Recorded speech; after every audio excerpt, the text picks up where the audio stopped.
Listo, entonces muy buenas noches para todos nuevamente. Bienvenidos a esta penúltima clase de la Escuela Bíblica de esta primera estudio de la Bíblica de este año 2024.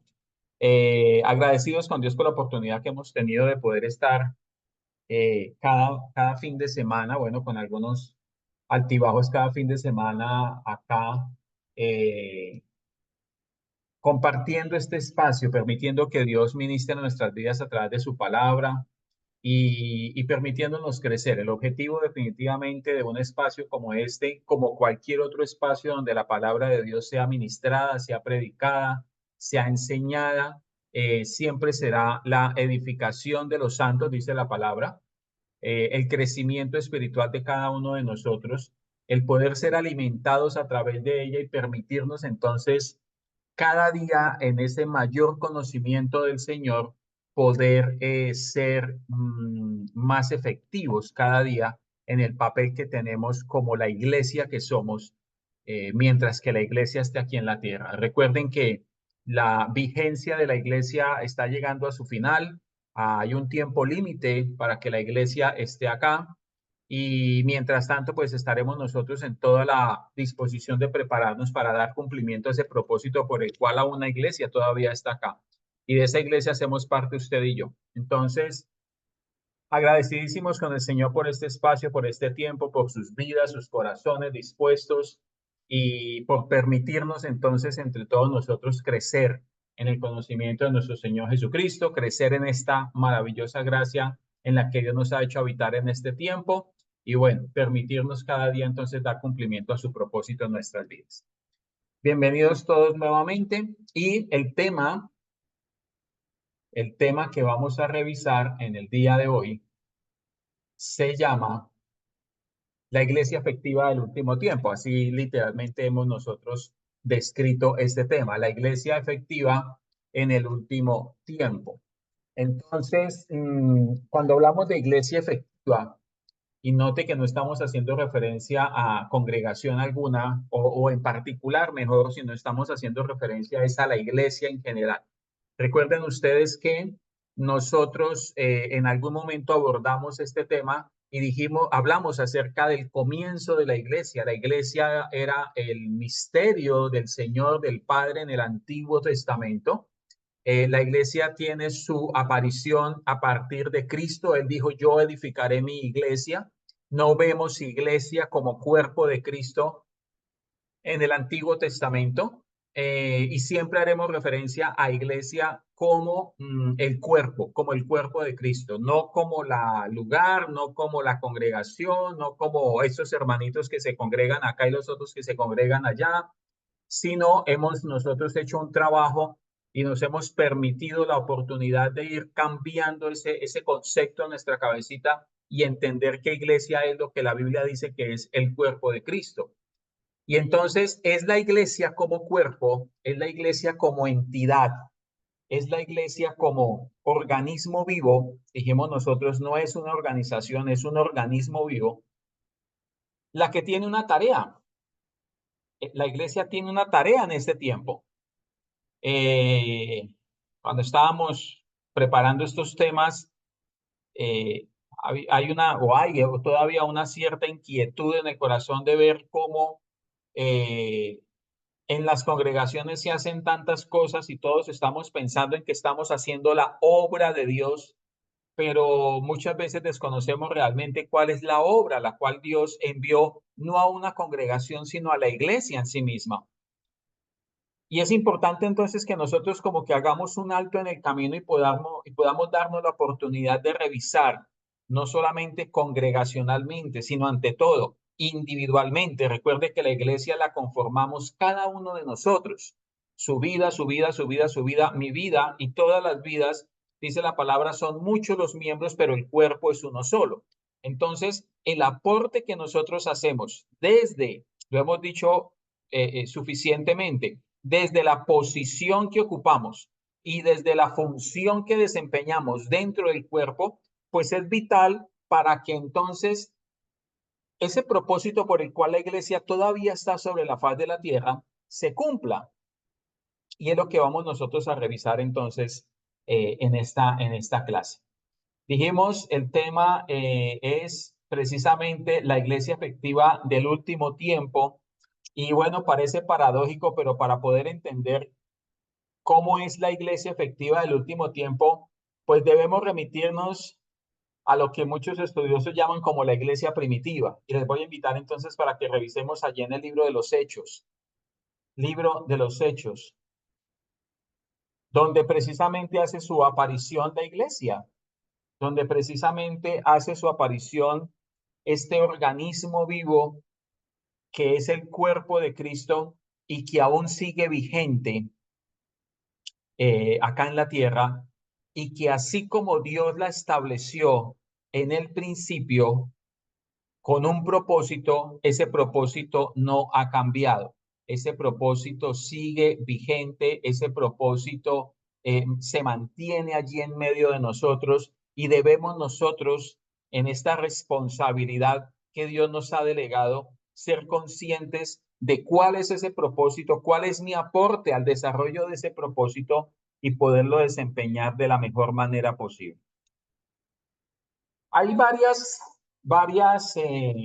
a ver si pudiéramos, permítame, yo miro si podemos utilizar aquí el tablerito, un momento, y vamos a revisar una, dos, tres, cuatro, cinco, seis aspectos importantes que caracterizaron a la iglesia del primer momento, a la iglesia primitiva, como lo llaman algunos, a la iglesia del libro de los Hechos, y que deberían estarnos caracterizando aún hoy en día nosotros, porque la iglesia sigue siendo la misma, el propósito sigue siendo el mismo, Cristo no ha cambiado, y por el contrario debería haber una mayor revelación del propósito de Dios en nuestras vidas, habiendo pasado ya 2000 años.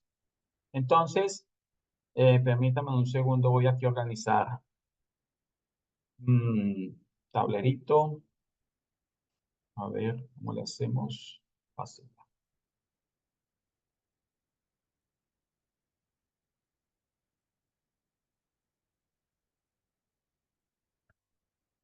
Para tomar acá algunas notas.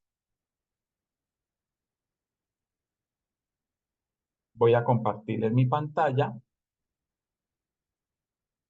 De pronto, si tenemos versiones de la Biblia diferentes a Reina Valera 60, en la cual yo estoy leyendo, entonces les agradezco que estemos pendientes allí para poder. Me confirman si ya están viendo el tablerito, por favor, que no nos vaya a pasar lo de la otra vez. Sí, ahí se ve. Ok, perfecto. Muy bien, gracias. Bien, entonces vamos a revisar. Y este orden que voy a colocar no es que una cosa esté de primeras y otra cosa esté de segunda y otra de tercera y así sucesivamente. Las voy a colocar en ese orden, pero no me indica que ese sea el orden de importancia. Muchas veces en nuestra cabecita, cuando vemos un listado de cosas, entonces decimos que lo que va primero es más importante que lo que está de últimas. Y no quiero que nosotros nos llevemos esa imagen de lo que vamos a escribir acá, sino que cada uno de esos aspectos tiene su relevancia porque está en la palabra de Dios, y en la medida de la funcionalidad de ese aspecto, pues obviamente asimismo la relevancia que tiene dentro del desempeño, dentro del funcionamiento de la iglesia en este tiempo, entendiendo mayormente que el tiempo se acerca, que esta fecha de caducidad cada día se acerca más, y que debemos estar mucho más atentos para poder presentar una mayor efectividad en lo que nosotros hacemos como iglesia. Entonces, ese primer aspecto, voy a colocarlos acá. Uno es la oración. Otro es la predicación.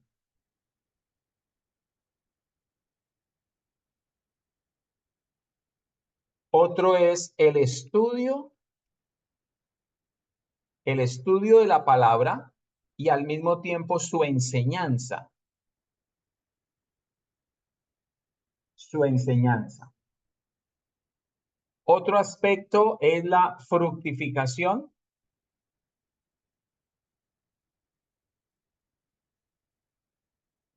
Otro aspecto es, vamos a colocarlo así, conforme dice en el libro de los Hechos, todas las cosas en común. Y por último, la persecución. 6 aspectos que vamos a revisar nosotros que están presentes en esa iglesia primitiva y que a pesar de que han pasado 2000 y algo de años, deberían estar presentes todavía en nuestra iglesia, en la iglesia de este tiempo, en la iglesia de este siglo XXI, porque evidencia nos da la palabra de Dios que estos aspectos que estuvieron presentes en la iglesia primitiva rindieron su fruto, mostraron resultados, cumplieron con el propósito por el cual Dios estableció a la iglesia en ese tiempo y deberíamos nosotros entonces en una mayor medida deberíamos estar evidenciando entonces resultados de mayor envergadura que los que presentó la iglesia en aquel tiempo y ese va a ser pues el tema de meditación después de esta clase para que nosotros podamos mm, analizar y meditar en nuestro espíritu si estamos dando cumplimiento, si la iglesia en general está dando cumplimiento a esto que es por lo que Dios colocó la iglesia aquí en la tierra. Entonces, revisémoslos en este mismo orden y entenderemos nosotros que la oración hace parte fundamental del desempeño de la iglesia. ¿Qué es orar? ¿Quién me recuerda qué es orar? Mientras voy colocando aquí la cita bíblica.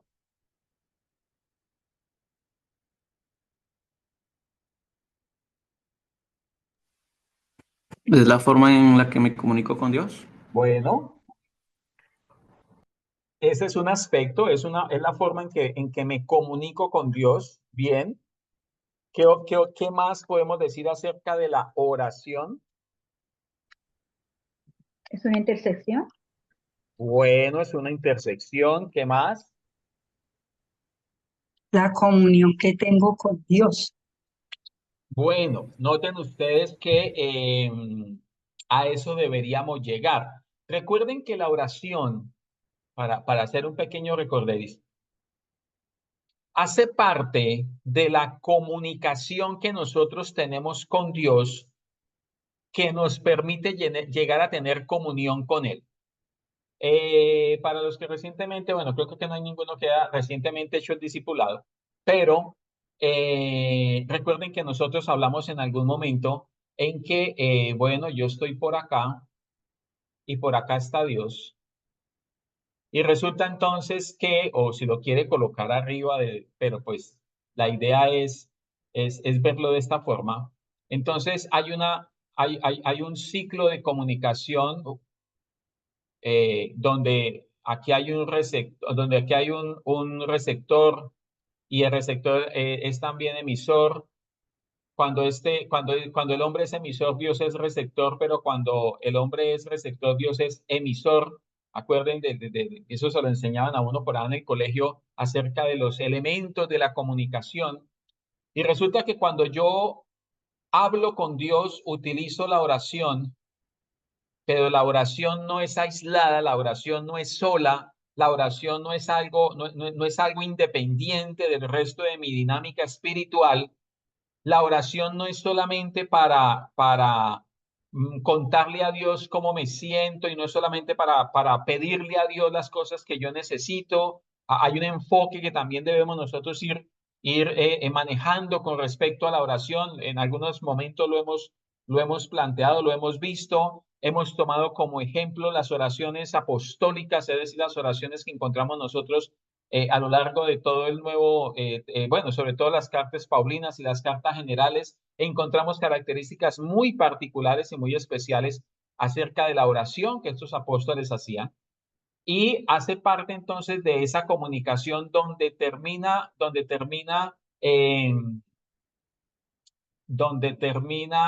completándose este ciclo cuando Dios me habla a mí a través de la palabra.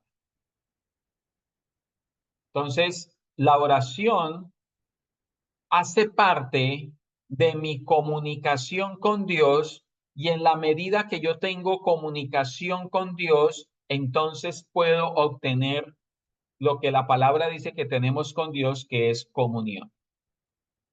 Comunión, una común unión. algo que nos identifica, algo que es lo mismo para los dos, algo en lo que, por decirlo de alguna manera, ambos estamos parados en el mismo sitio. Esto es común unión para nosotros. Y desde esa común unión que tenemos con Dios, que se llama Jesucristo, entonces se desarrolla toda nuestra vida espiritual. La oración hace parte fundamental, entonces, no solamente como un ejercicio espiritual y hace parte de nuestra disciplina espiritual, sino que también se convierte en un elemento fundamental dentro de mi comunicación con Dios, acompañado de la palabra de Dios, porque es a través de ella que Dios me habla, y la cual me genera entonces esta comunión, sin la cual pues obviamente no vamos a poder nosotros caminar con Dios, caminar con Dios. Recuerden ustedes que el asunto no es que Dios camine conmigo, la palabra nos enseña que somos nosotros los que estamos llamados a caminar con Dios. Un ejemplo de eso lo encontramos en el libro de los Hechos, en el capítulo 1, verso 14, donde se da el inicio a la iglesia. Y dice, todos estos perseveraban unánimes en oración y ruego con las mujeres y con María, la madre de Jesús, y con sus hermanos. Todos estos perseveraban unánimes en oración y ruego con las mujeres y con María, la madre de Jesús, y con sus hermanos. Noten ustedes que en el inicio de la iglesia, en la primera manifestación que tiene la iglesia acá en la tierra, precisamente comienza con un grupo de personas orando, con un grupo de personas orando. La tarea que vamos a dejar es que usted pueda leerse el libro de los Hechos durante esta semana bajo esta perspectiva, donde usted pueda ir identificando, el tiempo de pronto no nos da para identificar en una manera amplia cada uno de estos aspectos, pero usted teniéndolos allí presentes, usted podrá ir leyendo, y esa va a ser la tareita, ir leyendo el libro de los Hechos y poder ir identificando en qué partes para que se dé cuenta la manera como se repite en muchas ocasiones, por ejemplo, esto de la oración. Encontramos otro pasaje, por ejemplo, cuando arrestan al apóstol Pedro y entonces dice que entonces la iglesia oraba por Pedro. Siempre está presente la oración, a pesar de que inicialmente, por ejemplo, en el capítulo 3 del libro de los Hechos, encontramos, dice el verso 1, capítulo 3, verso 1, Pedro y Juan subían juntos al templo a la hora novena, la de la oración, a pesar de que nos damos cuenta que esa oración se comenzó a hacer, o las primeras oraciones, o el primer tiempo de oración era traído de la tradición judía, la tradición que ellos tenían, habían unas horas específicas de oración, a mañana y tarde. Esto fue evolucionando, esto fue avanzando, y la evolución de esa oración la vemos claramente, por ejemplo, en las oraciones apostólicas de Pablo, de Pedro, posteriormente en las cartas que ellos escriben. Entonces, vemos nosotros cómo la oración hace parte fundamental de la dinámica de la iglesia. La pregunta entonces es, ¿cómo estamos de oración? Y noten que no es la oración provocada o causada por una situación personal que yo esté atravesando. En eso quiero que seamos muy enfáticos y si bien es cierto, existe, deberían existir, de hecho existen esos momentos en los que nosotros de alguna manera oramos al Señor producto de nuestra situación, producto muchas veces también de la manera como nos estamos sintiendo, de alguna particularidad de nuestro desempeño diario, y eso no está mal. Pablo lo hizo.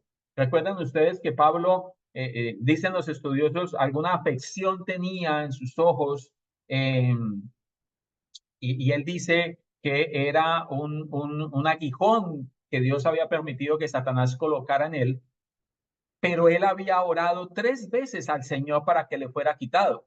Imagínense ustedes, el apóstol Pablo, quien oraba para que los enfermos se sanaran, para que los endemoniados entonces quedaran libres, necesitó en su momento orar al Señor de manera particular, pidiéndole en algo para él, a pesar de que la respuesta fue no, pero él oró por algo particular. Pero fueron menos las veces que están registradas que oró por algo particular, comparadas con las veces que oró en condiciones generales por la iglesia. Y es allí donde nosotros deberíamos entonces también hacer un análisis de cómo está nuestra oración. Mi oración está enfocada solamente en mi problemática, en mi necesidad particular, en mis cosas financieras, en el esposo, en los hijos, en el trabajo, o también estamos apartando un espacio de nuestra oración para orar por la iglesia. Y orar por la iglesia no es necesariamente orar por la congregación a la cual nosotros participamos, sino poder tener una visión general, una visión que va más allá de lo que nosotros está a nuestro alrededor, y poder orar porque la iglesia cumpla a cabalidad con el propósito por el cual Dios la tiene aquí en la tierra. Entonces es algo en lo que nosotros deberíamos meditar, y a la luz de la palabra del Señor y como Dios vaya guiando nuestros corazones, ir entonces transformando aquello, cambiando esa rutina de oración donde solamente le pedimos y le pedimos y le pedimos cosas para nosotros, para convertirla en ese elemento que, acompañado con la palabra de Dios, nos da comunión con Dios. Hay un micrófono por ahí abierto.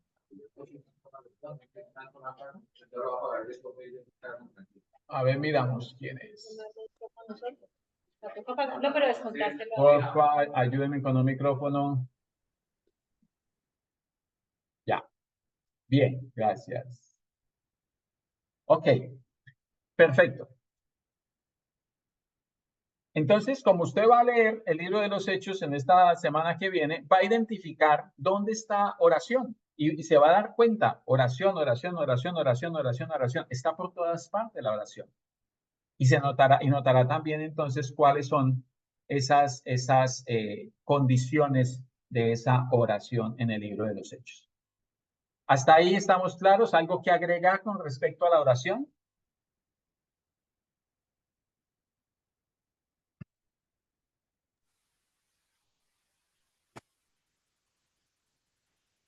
Bien. El siguiente aspecto que caracteriza a la iglesia y que debería caracterizarnos a nosotros es acerca de la predicación. De la predicación entendemos nosotros de la palabra de Dios, de las buenas nuevas de salvación, del reino de Dios. Noten ustedes que el primer ejemplo de esa predicación nos lo da el mismo Señor Jesús, ahí en el capítulo 1, libro de los Hechos, capítulo 1.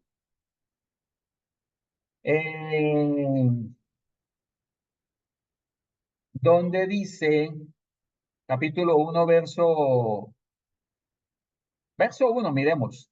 En el primer tratado, Teófilo, hablé acerca de todas las cosas que Jesús comenzó a hacer y a enseñar, hasta el día en que fue recibido arriba, después de haber dado mandamientos por el Espíritu Santo a los apóstoles que había escogido, a quienes también después de haber padecido, se presentó vivo con muchas pruebas indubitables, apareciéndoseles durante 40 días y hablándoles acerca del reino de Dios. Hablándoles acerca del reino de Dios. Él en estos albores de la iglesia, durante un periodo de 40 días, ya habiendo resucitado, les habló sobre los asuntos del reino de Dios. Recuerden que, por ejemplo, en Mateo habla de la gran comisión, ir y hacer discípulos a las naciones, enseñándoles que guarden todas las cosas que os he enseñado. Noten que la predicación, cuando hablamos de predicar, no estamos hablando de ir y contar cosas y llevar un mensaje que de pronto me lo soñé, o llevar un mensaje motivacional que está muy de moda. Entonces se convirtieron los púlpitos de las congregaciones en escenarios de motivación personal, donde usted puede, donde usted es capaz, donde usted tiene el éxito asegurado y todas estas cosas. Y nos damos cuenta que el mismo Señor Jesús, que le da inicio a la iglesia, dice 40 días estuvo hablándoles acerca del reino de Dios. Si ustedes revisan, ahí en el capítulo 8, por favor, capítulo 8.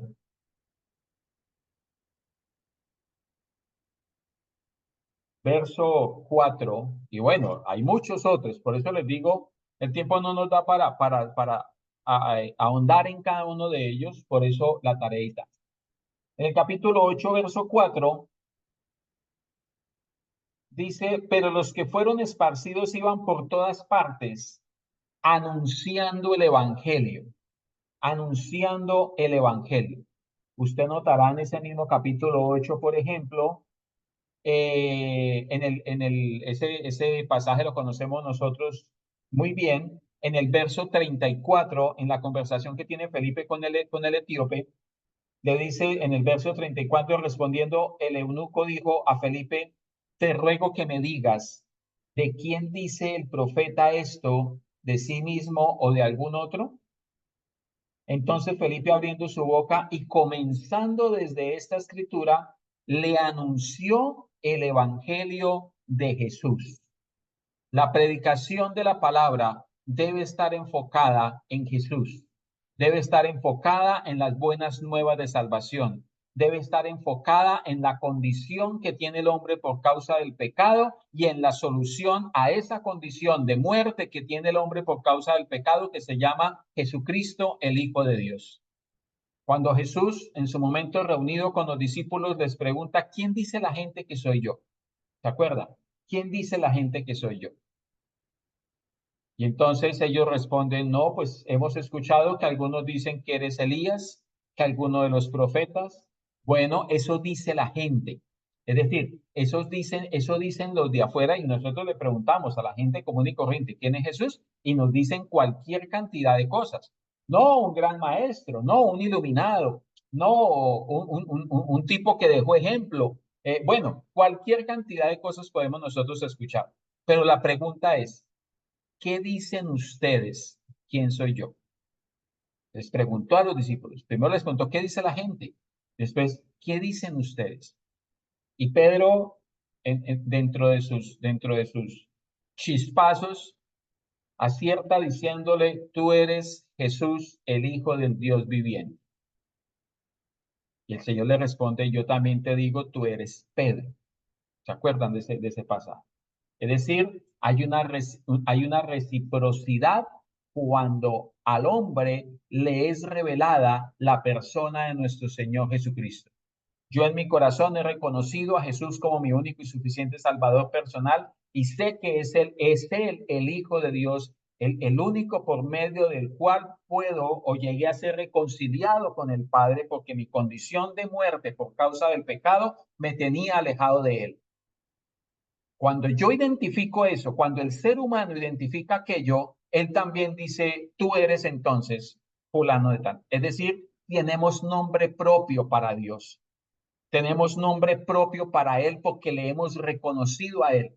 La tarea de la iglesia en la predicación del evangelio, la tarea de la iglesia en la enseñanza de la palabra de Dios es precisamente que el mundo reconozca a Jesucristo como su único y suficiente Salvador personal. Enseñan acerca de milagros y no estamos hablando de que está mal.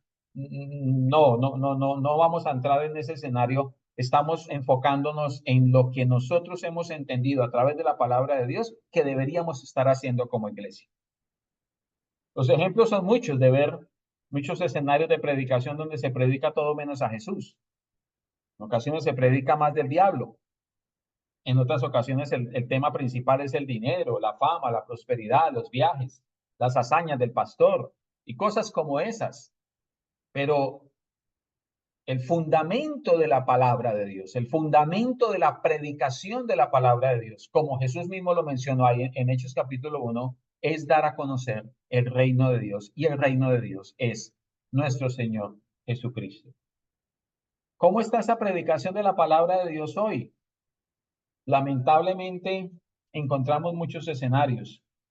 Hay muchos otros de una firmeza en el Evangelio, de una firmeza en los principios bíblicos, pero hay mucho trabajo por hacer todavía. Por eso encontrábamos nosotros también, mire por ejemplo el capítulo 9, allá adelantico, el capítulo 9, en el verso 20, a un hombre como Saulo. Si usted mira todo el capítulo 9 habla de la conversión de Saulo desde el verso 1, pero en el verso 20 del capítulo 9 dice, bueno, si usted lee el 19 se dará cuenta, y habiendo tomado alimento recobró fuerzas. Acuérdese que Saulo estaba en ayuno en aquel momento, mientras que vinieron a orar por él para recobrar la vista, porque en aquel encuentro con el Señor Jesús había quedado ciego, y dice, y habiendo tomado alimento recobró las fuerzas, y estuvo Saulo por algunos días con los discípulos que estaban en Damasco. Verso 20. Enseguida predicaba a Cristo en las sinagogas, diciendo que este era el Hijo de Dios. Noten ustedes, él no salió a contar su historia. Encontramos tres escenarios muy puntuales en los que él relata su conversión, pero él no salió a contar su testimonio. Él no salió a contar su historia y su encuentro personal con Jesús. Iba de camino y me caí y me alumbró y me habló en arameo y nada de esas cosas. Salió a predicar a Cristo en las sinagogas, y la predicación se centraba en decir, este era el Hijo de Dios. La predicación no deberá salirse de allí, mis queridos. La predicación del Evangelio deberá estar siempre centrada en Jesucristo, porque Él es el Evangelio. Él es las buenas noticias. Él es el Salvador del mundo. Él es el que me reconcilia con el Padre. Él es el autor y consumador de nuestra fe. Él es. Es decir, la predicación no debería tener ningún otro tinte, ningún otro escenario que no sea Jesucristo. Bien. Eso con respecto a la predicación. Miremos entonces acerca de el estudio y la enseñanza. Entendemos nosotros, así al igual que la predicación, que es el estudio y la enseñanza de la palabra de Dios. En el capítulo Pastor, señor.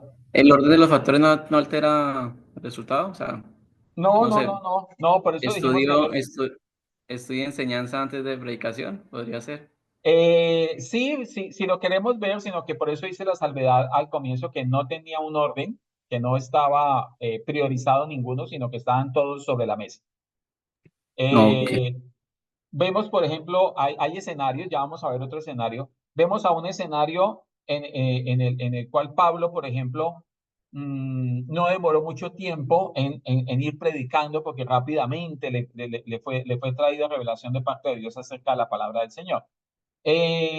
Debería ir, obviamente, bueno, aquí se nos fue la energía, debería ir, obviamente, vinculado uno con el otro, ¿no? No, porque precisamente perdónenme lo que voy a decir, pero se salen a predicar bobadas porque no se estudia realmente la palabra de Dios como debe ser.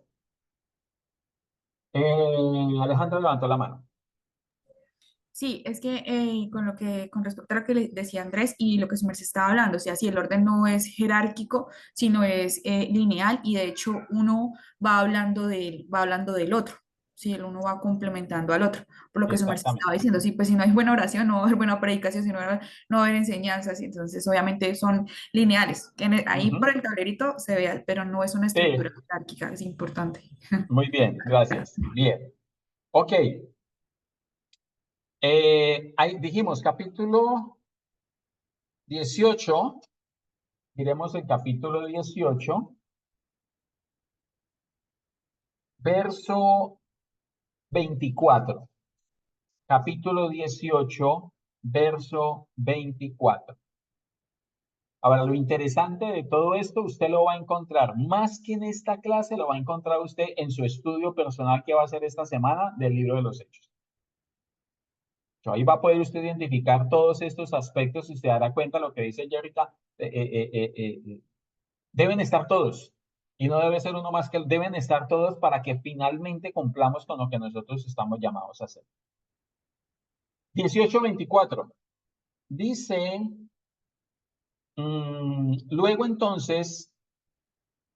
llegó entonces a Éfeso un judío llamado Apolos, natural de Alejandría, varón elocuente, poderoso en las escrituras. Este había sido instruido en el camino del Señor y siendo de espíritu fervoroso, hablaba y enseñaba diligentemente lo concerniente al Señor, aunque solamente conocía el bautismo de Juan. Pare un momento allí. Este es un ejemplo clarísimo de esta sinergia que hay entre estudiar y enseñar la palabra de Dios.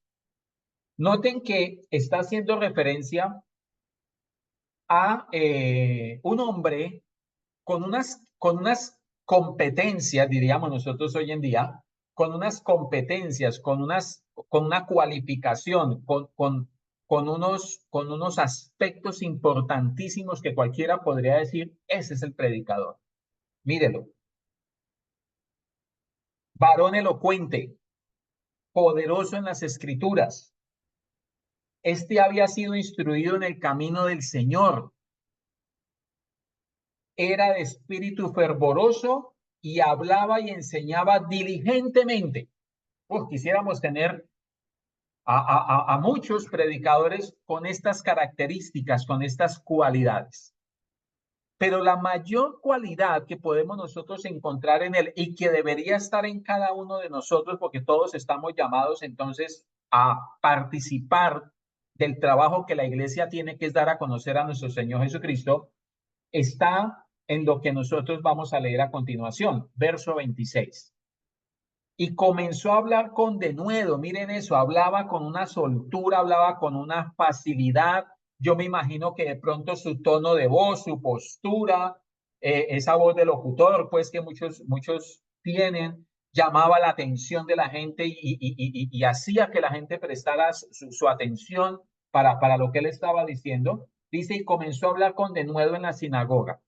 Pero cuando le oyeron Priscila y Aquila, le tomaron aparte y le expusieron más exactamente el camino de Dios. Hay una particularidad que en todos nosotros debe estar, y es que nosotros debemos ser hombres y mujeres enseñables. Hombres y mujeres enseñables. No lo sabemos todo. No tenemos la verdad absoluta en nuestras manos. No lo conocemos todo. Estamos en un proceso en el cual la iluminación de la revelación de la palabra es progresiva para nosotros, y este es un claro ejemplo. El hombre con unas cualidades extraordinarias, dice que era de Alejandría, es decir, debió haberse instruido en las mejores universidades de aquel tiempo, pero su conocimiento era limitado. Su argumento o lo que él conocía hasta ese momento ya empezaba a quedar atrás porque había algo más que enseñar. Por eso nosotros debemos ser unos dedicados, entusiastas y juiciosos estudiosos de la palabra de Dios, porque siempre habrá algo más que aprender, porque se hace necesario cada vez más enseñar mejor. Y no estamos hablando de enseñar mejor, de tener mejores metodologías, una mejor didáctica de enseñanza, no. Un argumento más centrado en la palabra de Dios, un argumento más centrado en la persona de nuestro Señor Jesucristo, no 2 versículos memorizados y con eso salgo entonces a predicar, sino ser temerosos de la responsabilidad que tenemos de dar a conocer al Creador de los cielos y de la tierra, y eso no podemos salir a hacerlo de cualquier manera. Si usted ve a los profesores de sus hijos, de sus nietos, o quienes desempeñamos esa bonita labor de compartir conocimiento, nos esforzamos cada día por no salir, excúsenme, con bobadas allá, sino de que nuestros estudiantes digan qué clase tan amena, cómo aprendí, esto no lo sabía, y no solamente para que le digan el profe cómo sabe, sino cómo aprendo con él. Y eso debe suceder con nosotros, que quien se acerque a nosotros vea en cada uno de nosotros, no que sabemos mucha Biblia, sino que conocemos en alguna muy buena medida a través de la palabra de Dios a nuestro Señor Jesucristo, porque es a Él al que nosotros vamos a presentar. No nos limitamos a contar las historias bíblicas. Nos centramos en la persona de nuestro Señor Jesucristo, que a través de la palabra lo conocemos y tenemos la capacidad de darlo a conocer. Él conocía hasta el bautismo de Juan, pero se encuentran con estos esposos, con Priscila y Aquila, que habían, si usted lo lee, y yo sé que lo va a encontrar cuando lea el libro de los Hechos, ellos habían sido discípulos de Pablo. Imagínense la enseñanza que habían recibido. Y entonces también de una manera muy amable, muy cordial, porque no solamente hay que ser enseñable, sino saber enseñar, es decir, tener la capacidad de poder, con amor, pero con autoridad, poder decir, espera un momentico, mira que estás enseñando esto y esto y esto, pero la verdad es esta. Mire lo que pasó. Y comenzó a hablar con de nuevo en la sinagoga, pero cuando le oyeron Priscila y Aquila, le tomaron aparte y le expusieron más exactamente el camino de Dios. Aquí se une en un mismo escenario la enseñanza con el aprendizaje. Alguien que tiene el conocimiento y tiene la capacidad de enseñar a otro y otro con un corazón humilde de ser enseñado por otros. Hoy escasea mucho eso. Pero cuando esto se junta, ese escenario de enseñanza y aprendizaje, mire lo que sucede. Verso 27. Y queriendo él pasar a Acaya, es decir, a Apolos, los hermanos le animaron y escribieron a los discípulos que le recibiesen. Y llegando él allá, fue de gran provecho a los que por la gracia habían creído. Porque ese es el propósito. No nos estamos preparando, el Espíritu de Dios no nos está capacitando cada día para que salgamos allá y digan, uy, ese hermano, ¿cómo sabe? Uy, ¿cómo conoce de Biblia? No, sino que seamos de gran provecho en la edificación de los santos, en la edificación de los hermanos. Ellos, acuérdense que en Efesios, no lo busque, yo se lo menciono, usted lo conoce claramente. En Efesios capítulo 4 encontramos precisamente esto que les estoy diciendo. Dice, y él mismo constituyó a unos apóstoles, a otros profetas, a otros evangelistas y a otros pastores y maestros, a fin de perfeccionar a los santos para la obra del ministerio, para la edificación del cuerpo de Cristo, hasta que todos lleguemos a la unidad de la fe. Usted conoce esos versículos. Note que el propósito no es mostrarme a mí cuánto sé, sino poder edificar a alguien para que él a su tiempo edifique a otras personas, y en lo que se va a ver el resultado es en la edificación del cuerpo de Cristo. Por eso es tan importante que usted y yo tengamos un espíritu enseñable, que seamos humildes para aprender, pero que también entonces tengamos la capacidad y la autoridad de poder enseñar a otros con sabiduría, con amor, con ejemplo, con palabra de Dios, no con historias, sino con mis experiencias y con cosas que no tienen nada que ver precisamente con este aspecto de estudiar y enseñar la palabra de Dios. Note que si vemos estos aspectos y en lo que hemos leído del libro de los Hechos, un día se convirtieron 3,000, otro día se convirtieron 5,000 en un solo discurso. Cualquier escenario era propicio para predicar la palabra.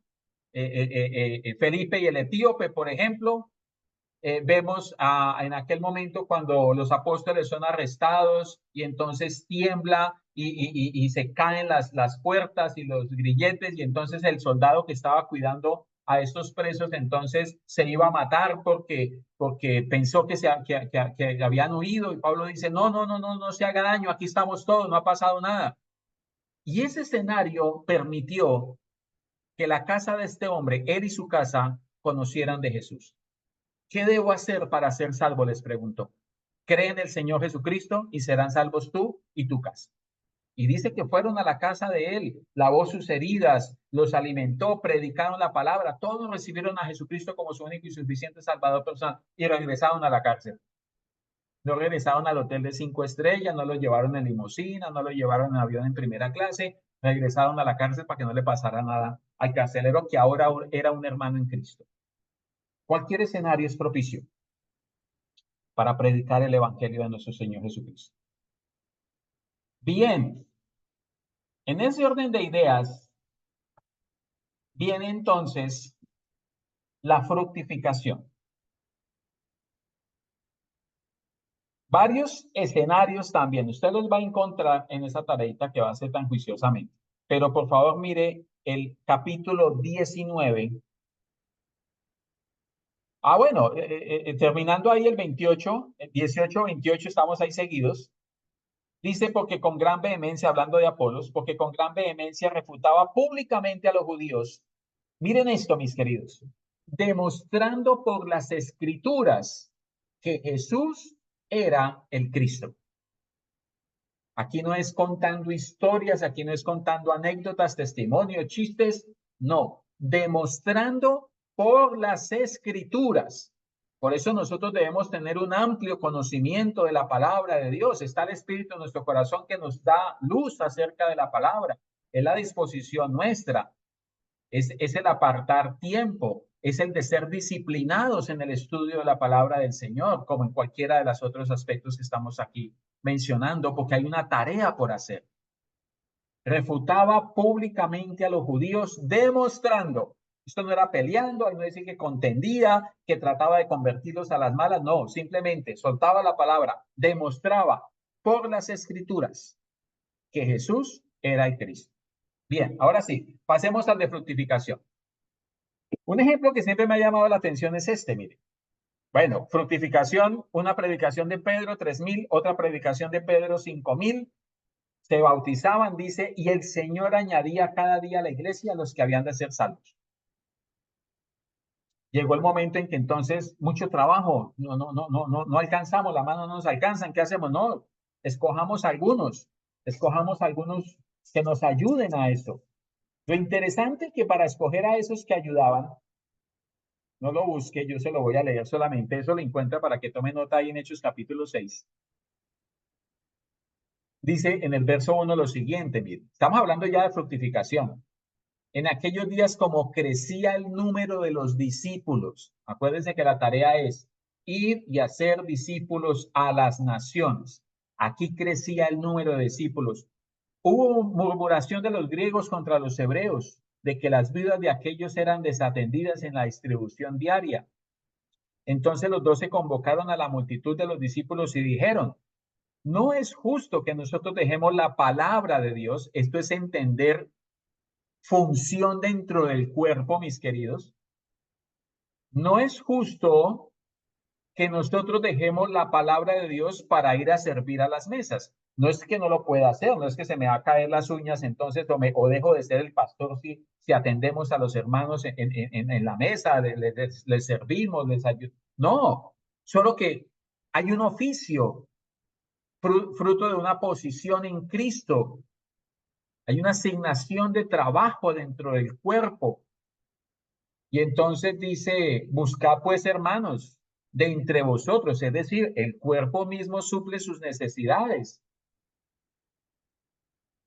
A 7 varones de buen testimonio. Ahí no dicen que es el que más diezme, ni el que lleve más tiempo en la congregación, ni el que mejor le caiga al pastor, ni el que acabó de llegar para retenerlo y no que no se vaya, sino que se sienta que está haciendo algo. No, busquen a 7 hermanos de buen testimonio, llenos del Espíritu Santo y de sabiduría, a quienes encarguemos este trabajo. Porque es que servirle al Señor sin importar el oficio, sin importar a qué estemos dedicados dentro del cuerpo de Cristo, siempre será un privilegio. Siempre. ¿Qué vemos hoy en día? Lo hacemos para que me vean, para que me aplaudan, para que me alaben a mí, algunos para que me paguen, otros convirtieron eso en su fuente de ingreso, de sustento. No, necesitaban personas que sirvieran las raciones diarias en un comedor comunitario traído a nuestro tiempo. Un comedor comunitario donde servían alimento caliente, me imagino que tocaba prepararlo también.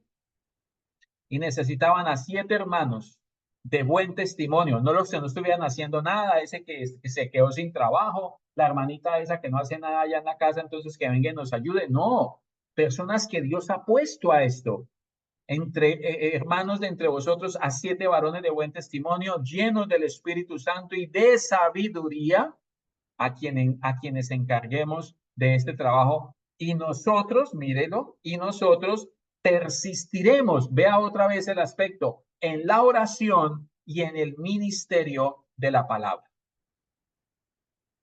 Y bueno, usted seguirá leyendo y encontrará que allí pasó eso. Entonces, una predicación 3.000, otra predicación 5.000, esto se creció. Ahora entonces hay hermanos que se vinculan al trabajo del cuerpo de Cristo. Todo eso es fructificación, todo eso es fructificación. Dice la palabra, y el Señor, y crecían, ¿no? Crecían en número, y el Señor añadía cada día a los que habían de ser salvos. Eso es fructificación. Aquí en donde les mencioné, capítulo 19, el verso 1 dice, aconteció que entre tanto que Apolos estaba en Corinto, Pablo, después de recorrer las regiones superiores, vino a Éfeso. Noten, esto no es tarea de uno solo, aquí no somos llaneros solitarios, esto es tarea de un cuerpo. Y como un cuerpo tiene muchos miembros, somos muchos los que hacemos de todo, los que hacemos cada función en todas partes. El cuerpo está regado por la tierra, el cuerpo está, porque es ir y hacer discípulos a las naciones. Mientras tanto que Apolos estaba en Corinto, ya con toda la instrucción, siendo de gran bendición a donde iba, porque había atendido a la enseñanza de Priscila y Aquila, entonces dice que Pablo llegó a Éfeso. Pero mire lo que encontró en Éfeso.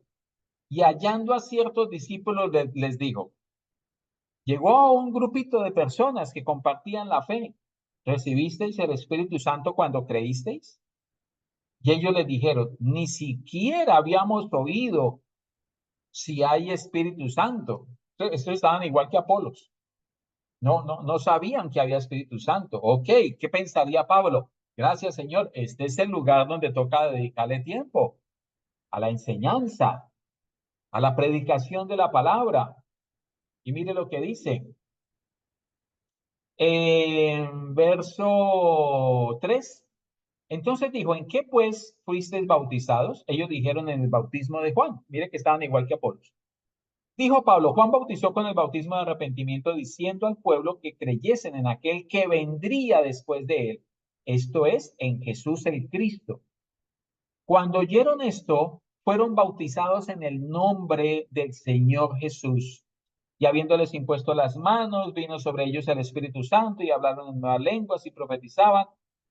Lo interesante es esto, miren, eran por todos unos 12 hombres. Eran 12 personas, un grupito de 12 personas fervorosas, temerosas de Dios, pero limitadas en su conocimiento de nuestro Señor Jesucristo. Y ahí es donde entramos nosotros.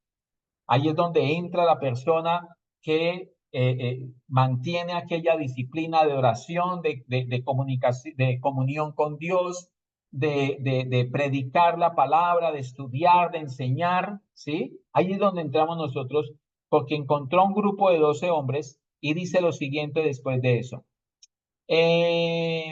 Verso 8. Y entrando Pablo en la sinagoga, habló con denuedo por espacio de 3 meses, discutiendo y persuadiendo acerca del reino de Dios. Mire lo que hacía.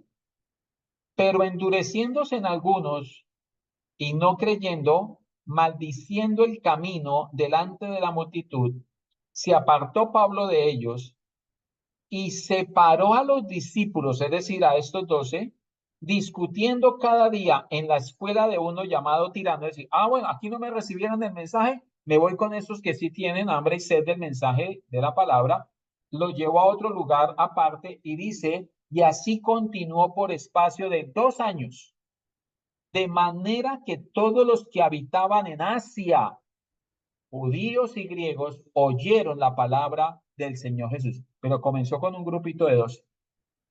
Hoy en día encontramos algunos, no, si no hay mínimo 500 personas, no me invite a predicar allá. Aquí habían 12 personas, pero 12 personas con una disposición en su corazón de conocer a nuestro Señor Jesucristo. Y para eso estaba Pablo ahí. Para eso estamos nosotros también. Y hacía Dios milagros extraordinarios por mano de Pablo, porque Dios está con lo que a su propósito atiende. Dios no está con mi capricho, Dios no está con mi deseo de que se me dio pues la ventolera de pedir esto. Dios está con su propósito. Dios está comprometido con su propósito, con nada más. Damos gracias al Señor que nos participó de su propósito y nos ha llamado a ser sus colaboradores, dice la palabra de Dios. Bueno, y usted seguirá leyendo.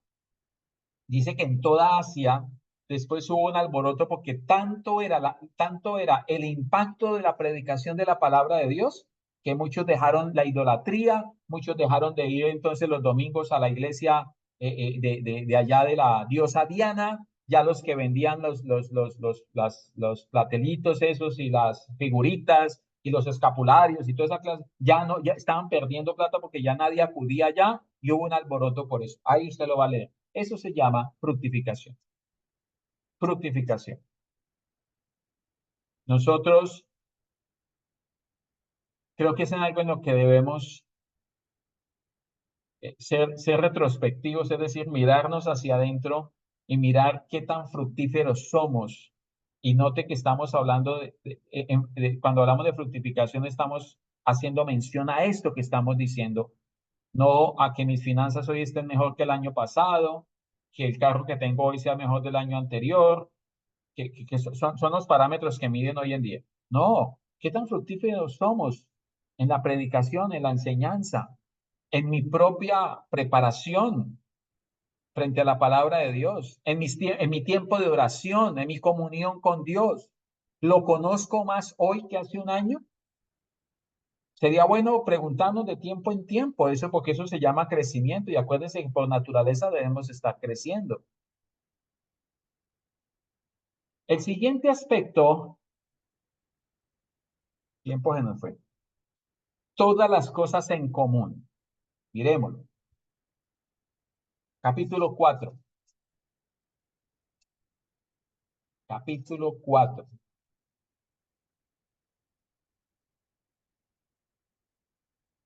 Verso 32. Capítulo 4, verso 32.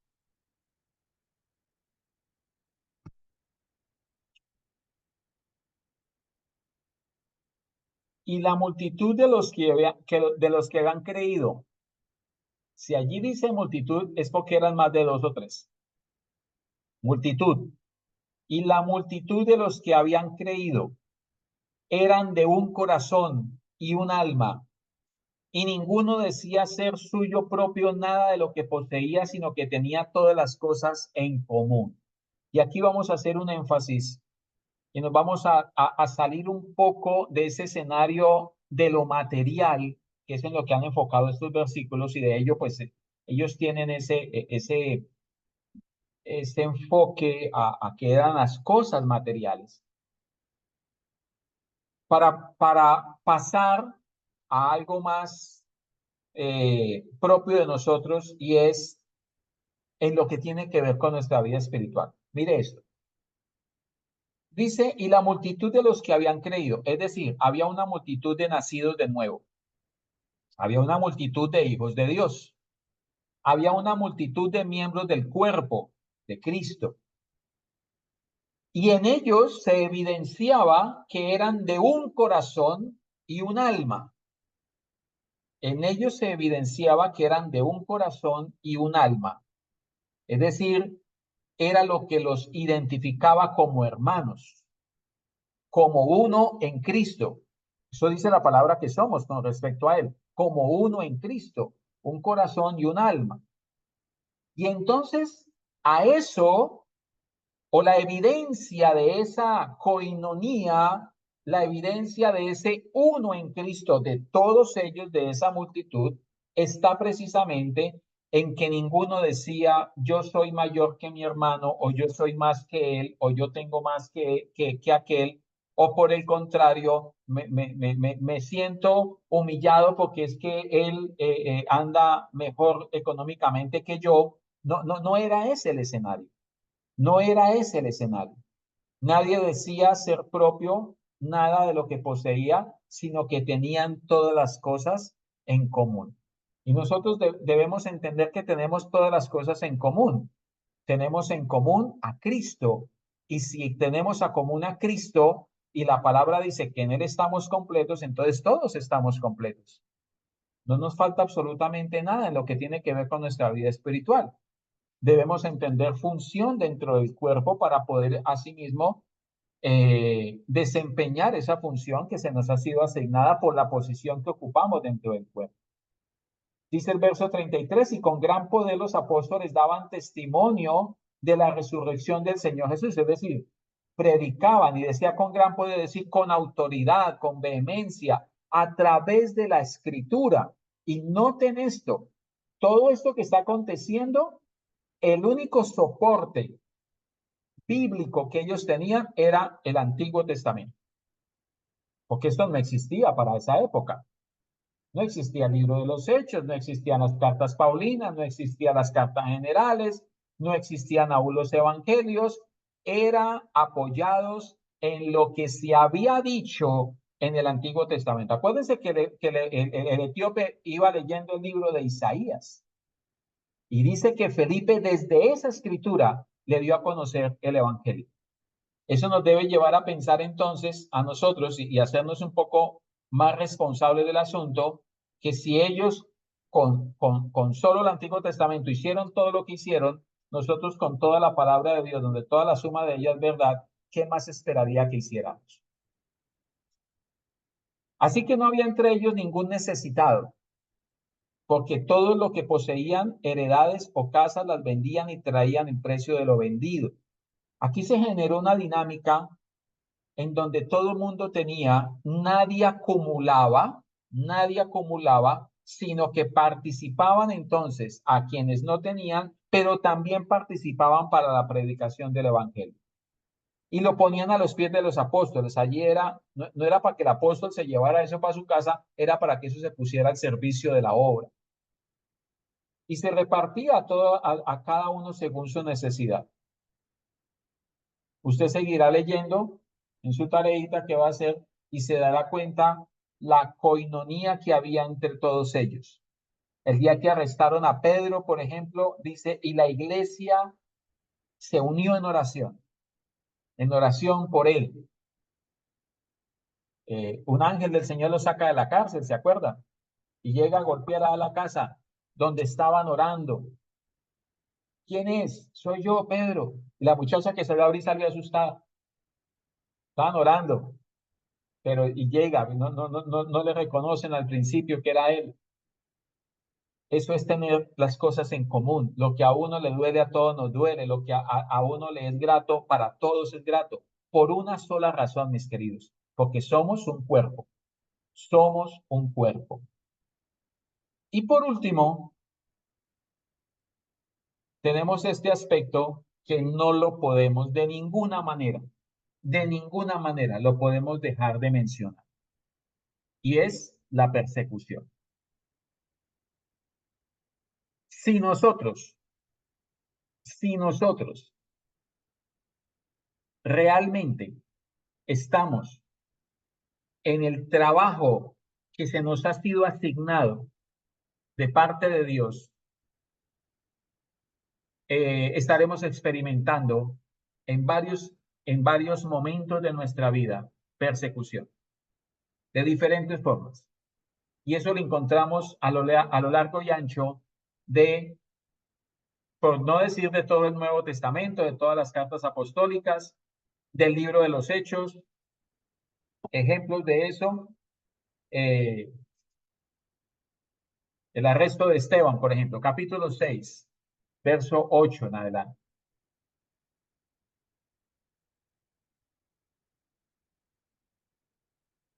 Dice, y Esteban, lleno de gracia y de poder, hacía grandes prodigios y señales entre el pueblo. Se vuelve la luz acá. Entonces se levantaron unos de la sinagoga llamada de los libertos y de los de Cirene, de Alejandría, de Sicilia y de Asia, disputando con Esteban. Entonces sobornaron a unos para que dijesen que le habían oído hablar palabras blasfemas contra Moisés y contra Dios. El enemigo nunca va a estar sentado tranquilo sabiendo que hay una iglesia que está cumpliendo con su propósito. El enemigo nunca se va a quedar callado, nunca se va a quedar quieto, sabiendo que hay una iglesia que no anda dormida, que hay una iglesia que no anda despistada, que hay una iglesia que no anda en fábulas, en cuentos, en escenarios donde no debe estar. El enemigo nunca va a estar sentado tranquilo cuando hay una iglesia cumpliendo con el propósito de Dios. Y se inventa lo que tenga que inventarse. Aquí inventaron mentiras acerca de él. Entonces sobornaron a unos para que dijesen que le habían oído hablar palabras blasfemas contra Moisés y contra Dios. Y soliviantaron al pueblo, a los ancianos y a los escribas, y arremetiendo, le arrebataron y le trajeron al concilio. Cualquiera podría decir, Señor, pero si estoy predicando tu palabra, pero si estoy haciendo tu voluntad, ¿por qué me pasa esto? Precisamente por eso es que nos pasa esto. Y en eso también debemos estar preparados. No esperamos que las cosas acontezcan para prepararnos, nos preparamos porque sabemos que esas cosas van a acontecer. Tengámoslo en cuenta. Dice, y pusieron testigos falsos que decían, este hombre no cesa de hablar palabras blasfemas contra este lugar santo y contra la ley, haciendo referencia al templo. Pues le hemos oído decir que ese Jesús de Nazaret destruirá este lugar y cambiará las costumbres que nos dio Moisés. Imagínense ustedes. Entonces todos los que estaban sentados en el concilio, al fijar los ojos en él, vieron su rostro como el rostro de un ángel. Pero pues eso no les importó y eso no lo salvó a él de el desenlace que todos conocemos acerca de la vida de Esteban. Hay una simulacro de juicio ahí, terminan condenándolo y conocen ustedes que Esteban termina apedreado.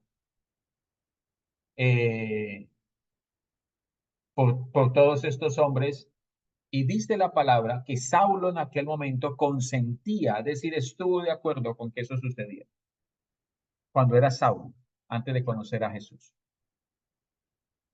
Podemos ver a Pablo siendo perseguido, sacándolo por allá por una ventana y por una canasta porque lo iban a matar. Finalmente llevado preso, ¿se acuerdan? Varias cartas escribió desde la cárcel. Varias veces fue azotado, varias veces fue golpeado. Una vez le dejaron de golpear porque dijeron, este ya está muerto. En ese traslado que hizo, que hacía estando preso, naufraga, lo pica una serpiente que decían los nativos de aquella isla, este hombre está muy de malas porque aparte de haber sido náufrago, entonces ahora viene y esta serpiente lo mata y todos esperaban el momento en que cayera tieso allí. No sucedió porque había un propósito superior al asunto. Bueno, muchas de las cosas que se hacían. En algún momento Pedro, los sacerdotes le obligaron y le dijeron, les prohibimos predicar el nombre de Jesús. Y ellos salieron de allí, dice la palabra, y se fueron y siguieron predicando. Vuelven y les llaman la atención. No dijimos que dejaran de predicar la palabra, y la respuesta en el espíritu dice, parafraseando aquel versículo, que era necesario obedecer primero a Dios que a los hombres. Dice Pablo, ay de mí si no cumpliera con el llamado, ay de mí si no predico, ay de mí si no enseño, ay de nosotros, mis queridos, si no estamos en lo que debemos estar. Porque finalmente, con esto terminamos, dice la palabra del Señor, el mismo Señor Jesús dice, pero en aquel día muchos me dirán, Señor, Señor. Eso lo encontramos para que tomen nota, no lo busque, Mateo capítulo 7, verso 21. No todo el que me dice Señor, Señor, entrará en el reino de los cielos, sino el que hace la voluntad de mi Padre que está en el cielo. No se trata de cuántas cosas hacemos, de qué montón de cosas nos inventamos. Hoy en día en las congregaciones lamentablemente se hacen 10.000 cosas cuando estamos llamados a hacer una sola. Y no todo el que me dice Señor, Señor entrará en el reino de los cielos, sino el que hace la voluntad de mi Padre que está en el cielo. Muchos me dirán en aquel día, Señor, Señor, ¿no profetizamos en tu nombre y en tu nombre echamos fuera demonios? ¿Y en tu nombre hicimos muchos milagros? Vuelvo y le repito, no es por la cantidad de actividades y de cosas que se hacen. No es por la cantidad de manifestaciones aparentemente provenientes de Dios. Es por haber cumplido con el propósito por el cual la iglesia aún sigue aquí en la tierra, y es dar a conocer a nuestro Señor Jesucristo. Ellos no dieron a conocer, entre esos milagros, entre echar demonios, entre profetizar, nunca dieron a conocer a Jesús, se dieron a conocer ellos. Dieron a conocer su ministerio, dieron a conocer el nombre del pastor, pero nunca dieron a conocer a Jesús.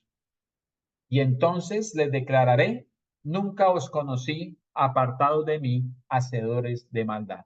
Recuerde que la palabra conocer en este contexto significa nunca tuve intimidad con ustedes. Nunca estuve con ustedes. Nunca tuvimos comunión. Nunca fuimos uno. Por eso los llama hacedores de maldad. Bien.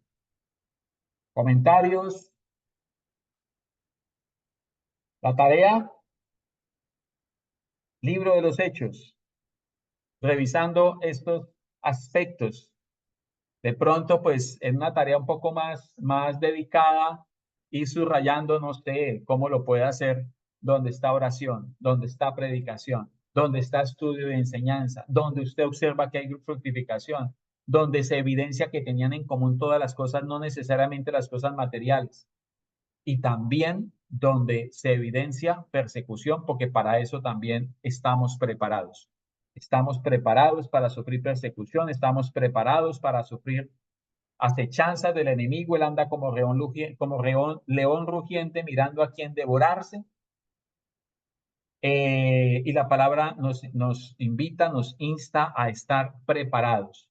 No nos preparamos al momento que algo nos sucede, nos hemos venido preparando para que cuando suceda estemos firmes, constantes, arraigados, cimentados, creciendo, dice la palabra, en esta maravillosa gracia y en el conocimiento de nuestro Señor Jesucristo. Esa es la iglesia efectiva de este tiempo. Y no solamente de este tiempo, hacemos énfasis de este último tiempo, porque es en este tiempo en el que estamos, pero nos damos cuenta que ha sido desde que comenzó la iglesia. Desde que comenzó la iglesia. Que el Señor nos ayude, el Señor nos dé mucha sabiduría, mucho entendimiento, aumente nuestras fuerzas cada día, porque en ocasiones cada uno de nosotros sentimos desfallecer, pero hay una tarea maravillosa por seguir haciendo, cada día ser la mejor. Y lo mejor de todo eso es la esperanza que guardamos en nuestro corazón, que hay premio por ello. Hay premio, hay una vida eterna y hay galardón para cada uno de nosotros. Eso dijo Pablo, ya al final, se lo leo, se lo dijo a Timoteo en el capítulo 4 de su segunda carta, en el verso 6, porque yo ya estoy para ser sacrificado y el tiempo de mi partida está cercano. He peleado la buena batalla, he acabado la carrera, he guardado la fe. Que podamos decir nosotros esto al final del día, estupendo. Por lo demás, me está guardada la corona de justicia, la cual me dará el Señor, juez justo, en aquel día. Y esto es lo más impactante. Y no solo a mí, dice Pablo, sino también a todos los que aman su venida. Usted y yo que amamos la venida del Señor, nos espera también una corona de justicia. Bien, voy a dejar de compartir acá.